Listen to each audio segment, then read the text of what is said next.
कोलकाता में एक बिजनेसमैन रहा करते थे। इनका अपना फार्मेसी का बहुत बड़ा कारोबार था, बिजनेस था, और साथ में ये शेयर मार्केट की भी अपनी एक कंपनी चलाते थे। तो एक साथ दो बिजनेस रन कर रहे थे, ठीक ठाक पूरा कारोबार चल रहा था। परिवार में 2 बच्चे, पत्नी और मां। नाम इनका भव्या लखानी और उम्र 44 साल। भव्या लखानी की चूंकि फार्मेसी का कारोबार था तो बहुत सारी कंपनियों के साथ उनके टाई अप थे या बिजनेस था।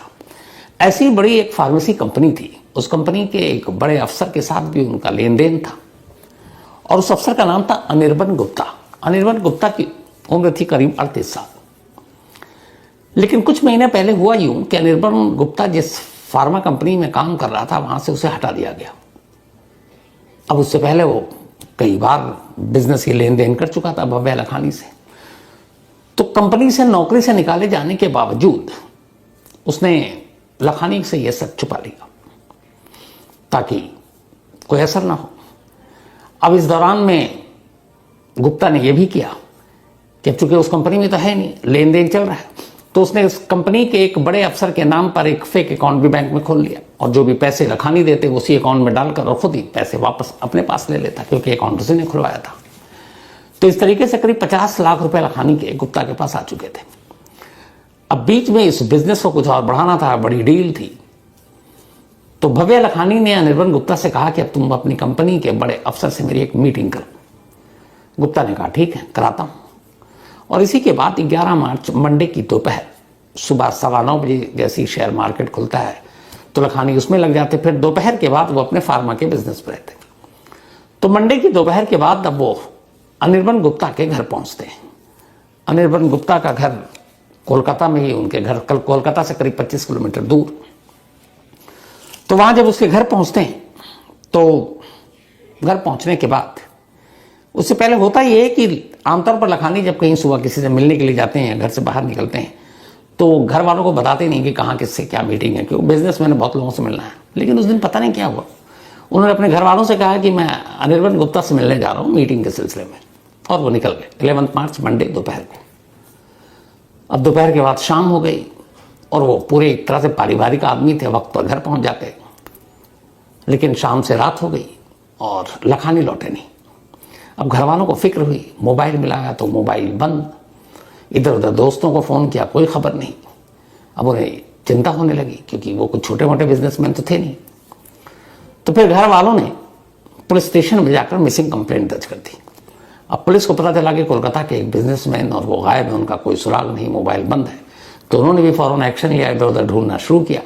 जितने जानकार थे फिर घर वालों से पूछताछ की कि आज का बताइए, कब, कहाँ, कैसे, क्या क्या कर गए थे। तब उन्होंने बताया कि लखानी दोपहर को ये कह कर गए थे कि वो अपने एक दिन के साथ बिजनेस करते हैं, अनिर्बन गुप्ता उनसे मिलने के लिए जा रहे हैं और उनकी कंपनी के किसी और सीनियर अफसर से उनकी मीटिंग है। तो पुलिस ने सीधे अनिर्बन गुप्ता का नंबर लिया और उनसे बात की, और फिर पुलिस की एक टीम उनके घर पहुंच गई।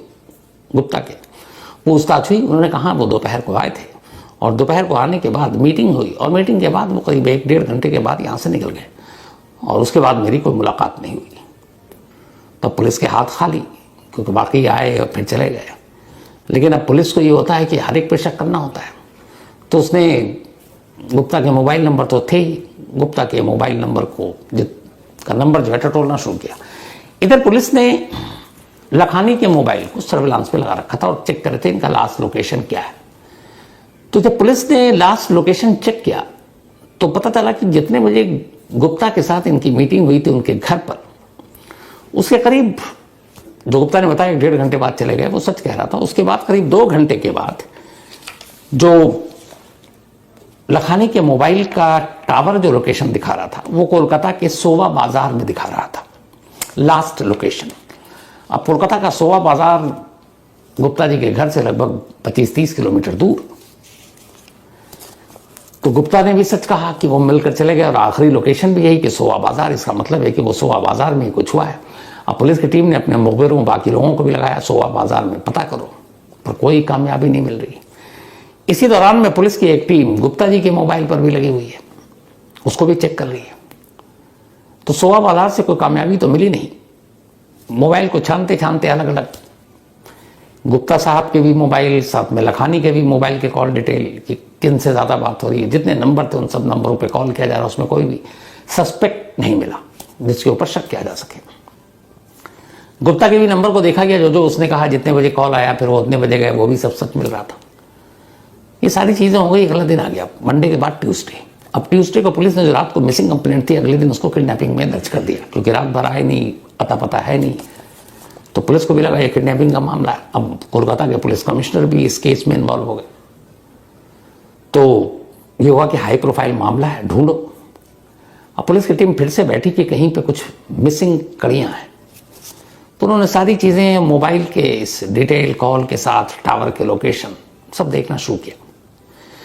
अचानक फिर कई बार देखने के बाद पुलिस को लगा कि कुछ मिस कर रहे हैं। उन्होंने फिर से जो अनिर्बन गुप्ता थे उसके मोबाइल का पूरा डिटेल था, सीडीआर निकाल रखा था, तो उन्होंने फिर से पूछताछ की। बताया कि आप पूरी सीक्वेंस बताओ, कितने बजे आए, कितने बजे गए। इधर घर से पूछा कितने बजे लखानी निकले, घर वालों ने बताया दोपहर का वक्त करीब 3 बजे का, वहाँ से जाने में करीब आधा घंटा 3:30, निकलने का टाइम करीब 5, पौने 5। अब जब टाइमिंग को पुलिस ने कैलकुलेट करना शुरू किया, फिर सारे मोबाइल नंबर देखने शुरू किए, लखानी के भी। लखानी का मोबाइल नंबर आखिरी बार जो टावर को पकड़ा है वो सोवा बाजार का है और वो करीब है 6:30 के आसपास, निकले पौने 5 बजे हैं। तो फिर ये 1-1.5 घंटे का जो मिसिंग लिंक है ये क्या है? अब उस मिसिंग लिंक को कि उस दौरान में क्या हुआ, पुलिस ने जीरो इन किया अब 2 ही फोन पे, एक जो लखानी बिजनेसमैन और दूसरा जिनके घर वो आखिरी मतलब विटनेस वही था, गुप्ता। तब गुप्ता के जब मोबाइल को दोबारा से उन्होंने बारीकी से खंगाला तो एक चीज पाई कि जिस वक्त गुप्ता ने बताया था कि भव्या लखानी उनके घर आए थे, उस 3 से करीब पौने 5 के दरमियान अगले 1-1.5 घंटे में गुप्ता के मोबाइल पर बहुत सारे कॉल आए, लेकिन वो सारे कॉल शक के दायरे के बाहर थे। लेकिन एक कॉल ऐसा था जो उस गुप्ता के घर जब लखानी पहुंचे उस दौरान भी आया और कई बार आए, और जब वो उसके हिसाब से वो निकल गए लखानी, उसके बाद भी उस के 3-4 कॉल आए। तो एक नंबर ऐसा था जो इन 2-3 घंटों के अंदर जिससे सबसे ज्यादा कॉल आए। पुलिस को लगा कि एक इंपॉर्टेंट मीटिंग चल रही है कंपनी की एक बिजनेसमैन के साथ, और उस दौरान में ये लगातार एक शख्स इतनी बार एक नंबर पे फोन पे बात कर रहा है, आखिर ये कौन इतना इंपॉर्टेंट बंदा है, कौन वीवीआईपी हो सकता है। अब पुलिस ने उस नंबर को, जिस नंबर पे लगातार 6-7 बार गुप्ता ने बात की, उस नंबर की डिटेल निकाली। जब डिटेल निकाली तो पता चला कि यह नंबर सुमन दास नाम के एक शख्स का है।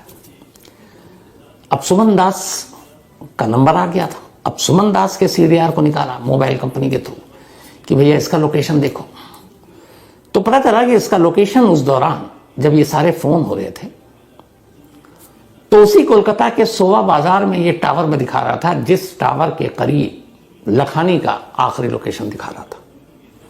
यानी एक कनेक्शन जाकर जोड़ा है कि एक शख्स, एक बिजनेसमैन अपने पार्टनर के घर जाकर मीटिंग कर रहा है, उसी मीटिंग के दौरान 1.5 घंटों के अंदर 7-8 कॉल आते हैं, सुमन दास नाम का वो शख्स है जिसके मोबाइल पर, और उसके बाद जो अगले 1-1.5 घंटे में आखिरी लोकेशन दिखाता है लखानी का, वो कोलकाता का सोवा बाजार, और जो शख्स 6-7-8 बार बात कर रहा है सुमन दास, उसका भी लास्ट लोकेशन भाई सोवा बाजार। तो ये कनेक्शन क्या है?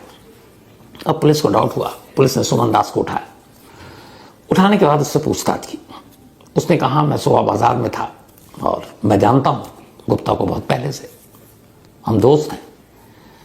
तो फिर सारे उसके बारे में अब मुखबिरों के जरिए पता किया कि बताओ इन दोनों का रिश्ता, तो पता चला हाँ ये सही कह रहा। पता चला सुमन दास का कोई क्रिमिनल बैकग्राउंड, पता चला बिल्कुल नहीं, वो बिल्कुल पाक साफ है। अब पुलिस को लगा कि शायद ये एक इत्तेफाक है कि जब आखिरी लोकेशन लखानी का सोवा बाजार में था तो उस वक्त सुमन दास भी वहीं था। पुलिस को लगा कि हाथ खाली है। पुलिस ने फिर अलग तरीके से तफ्तीश करने का फैसला किया और कुछ और चीजें ढूंढने लगा कि कोई मिसिंग सुराग है, लेकिन कहीं पे भी कोई सुराग और कुछ मिल नहीं रहा। पुलिस को लगा कि फिर गड़बड़ है, सुमन दास पे ही जीरो इन करो। अब सुमन दास से फिर से पूछताछ की गई, थोड़ी सख्ती भी की गई, लेकिन क्या मजाल, उसने बताया वही कि मैं दोस्त हूं, उस दिन मुझे काम था। उसने 1-2 जो बताया सोवा बाजार का, वो पुलिस ने जाके चेक किया, वो सही कह रहा था, लेकिन और कहीं कोई कड़ी जुड़ नहीं रही थी। अब पुलिस ने हिम्मत करके सीधे कहा कि अब एक काम करते हैं। उसने अनिर्बन गुप्ता को उठाया, जिसके खिलाफ कोई सबूत नहीं, और जो आखिरी विटनेस है, जिसने आखिरी बार लखानी को जिंदा देखा है, जिसके घर में ये मीटिंग थी। तो जब उसको उठाया तो उसको बुलाया गया और पूछताछ हुई। उसने वही अपना बयान दिया कि वो आए थे, मिले, उसके बाद चले गए, और फिर मुझे कोई जानकारी नहीं। और वो सारे बयान वेरीफाई किया गया था, सच था। पर फिर पुलिस ने अपनी चाल चली। सुमन दास और जो अनिर्बन गुप्ता है, इन दोनों को आमने सामने बिठा दिया, और बिठाने के बाद अब पुलिस की अलग अलग टीम एक साथ सवाल पे सवाल दाग रही है। उस 1.5 से 3 घंटे की मुलाकात से जुड़े हुए सारे सवाल, उस लास्ट टावर से जुड़े हुए सवाल कि इत्तेफाक था या क्या काम था, ये लगातार एक ही शख्स क्यों फोन कर रहा था, उस वक्त ये फोन क्यों कर रहा था। तो जब इसी को घुमा फिरा कर दोनों को फेस टू फेस बैठाया गया तो दोनों के बयान उस 3 घंटे को लेकर अलग अलग थे। अब दोनों घबराने लगे, हकलाने लगे कि सवाल चल रहा है। अब अलग अलग पूछा जाता तो या फिर दोनों मिल के बता देते कोई कहानी, लेकिन यहाँ आमने सामने बात हो रही है। एक का सवाल वो गलत दे रहा है, एक वो जवाब गलत दे रहा है। पुलिस को लग गया कि मामला गड़बड़ है। अब फिर पुलिस ही अपने ऊपर आ गई। जब अपने ऊपर आई तो आखिरकार दोनों टूट गए। पहले सुमन, क्योंकि कमजोर कड़ी वो था, और उसके बाद जब सुमन ने बोलना शुरू किया और उसकी कहानी फिर अनिर्बन गुप्ता को सुनाई गई, तो फिर वो भी कहानी बोल पड़ा। जब दोनों ने कहानी सुना दी तो फिर गुप्ता ने कहा, चलिए मेरे साथ, आपको लखानी से मिलाता हूं। पुलिस की अब एक टीम गुप्ता और सुमन दास को लेकर गुप्ता के घर पहुंचती है। 24 नॉर्थ परगना, कोलकाता से करीब 25 किलोमीटर दूर, और वहां ले जाकर वो अपने घर के छत पे पुलिस वालों को ले जाता है। अब जब वो घर के छत पर पुलिस पहुंचती है तो देखती है कि यहां तो कोई है नहीं। घर की छत पर एक पानी की टंकी थी बनी हुई, पुराने दौर की इमारत थी ये घर। उस पानी की टंकी के बराबर में एक पुलिस को देखा कि नया नया फर्श पर, छत पर कुछ काम हुआ है, और वहां ईंटें लगी गई, ईंटों के ऊपर सीमेंट लगाया गया। उसने उसकी तरफ देखकर इशारा किया। पुलिस को पहले कुछ समझ में नहीं आया, लेकिन जब इशारा हुआ उसके बाद बुलाया गया मजदूरों को। सीमेंट को हथौड़े से तोड़कर ईंटें हटाई गई तो अंदर एक बोरी थी। जब उस बोरी को बाहर निकाला गया तो उसमें से बदबू आ रही थी। बोरी को खोला गया तो भव्या लखानी की लाश उस बोरी में कैद थी, और उसी बोरी के साथ उसी गड्ढे में एक बैट था, क्रिकेट बैट, स्टंप वही क्रिकेट वाला, और साथ में कुछ और चीजें। अब ये सारी जब चीजें पुलिस के सामने आई तो पुलिस को लगा शायद लखानी कहीं हो, किडनैप हो, कब्जे में हो। लेकिन अब छत पर उसी गुप्ता के, जिस गुप्ता के साथ बिजनेस टर्म था, एक पानी की टंकी के साथ ईंटों के नीचे बोरी में बंद कर लखानी की लाश को दफना दिया गया था। लाश बाहर निकली, पुलिस ने कहानी पूछी। उन्होंने बताया कि एक्चुअली मैं एक फार्मा कंपनी में काम करता था, तब हमें बिजनेस मिलता था, डील होता था, फार्मा कंपनी की लखानी चलाते थे।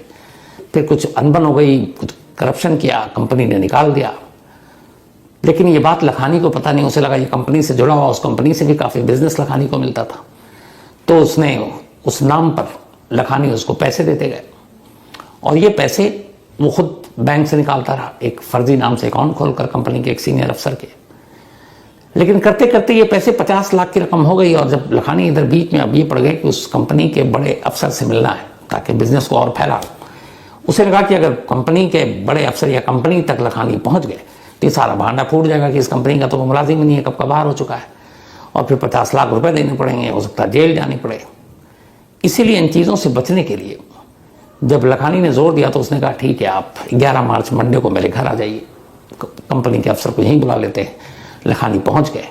उसके बाद इसने सुमन दास को फ़ोन करके बुला लिया, और बुलाने के बाद इन दोनों ने लखानी को बैट से सर पर मारा, फिर विकेट से मारा, और जब लखानी की मौत हो गई तो उसकी लाश एक बोरी में रखी। छत पर इन्होंने गड्ढा खोदा, चूंकि ईंटें निकली हुई थी ऑलरेडी, फिर उस बोरी को उसके अंदर डाली और उसके ऊपर सीमेंट लगा दिया, ईंटें रख दी, और फिर सुमन दास को लखानी का मोबाइल दिया और कहा कि तुम यहां से कलकत्ता के सोआ बाजार की तरफ चले जाओ, ताकि पुलिस को उलझा सकें कि आखिरी बार लखानी कहाँ थे, तो आखिरी लोकेशन मेरे घर का ना निकले बल्कि इस घर से 25-30 किलोमीटर दूर कहीं और का निकले। तो सुमन दास उस फोन को लेके सोआ बाजार में घूमता रहा और इसी घूमने फिरने के दौरान, अब चूंकि इधर घर में मर्डर किया था, चोर के उसमें तो एक डर तो होता है कातिल को कि भैया हमने क्या किया, पकड़ा ना जाऊं। तो इस डर से कि वो सब ठीक है, मोबाइल तुमने फेंक दिया, ये लगातार गुप्ता ने फोन किया सुमन को, उधर सुमन दास भी कि अब मैं निकल लूं, मोबाइल यहाँ फेंक दिया है, अब मैं आ जाऊं। इस चक्कर में 7-8 कॉल कर लिया। तो आइडिया तो उनका ठीक था कि मोबाइल का लोकेशन कहीं और देख, लेकिन दिल में चोर था, तो उस चोर की वजह से उन्होंने उसी वक्त इतने सारे कॉल कर दिए जो पुलिस को पहला लीड दी गई। वो लीड इसलिए दी गई कि किसी भी एक इंपॉर्टेंट मीटिंग के दौरान आमतौर पर, इवन हम लोगों के यहाँ भी उस वक्त फ़ोन साइलेंस पे होता है या फिर बातचीत नहीं होती कि वो मीटिंग ज़रूरी होती है, लेकिन ऐसी इंपॉर्टेंट मीटिंग के दौरान में कोई शख्स 8, 9, 7 बार फ़ोन कर रहा है तो फिर क्या मसला है। और इसी एक्सेस कॉल में यानी 6, 7, 8 कॉल उस 1.5 घंटे के दौरान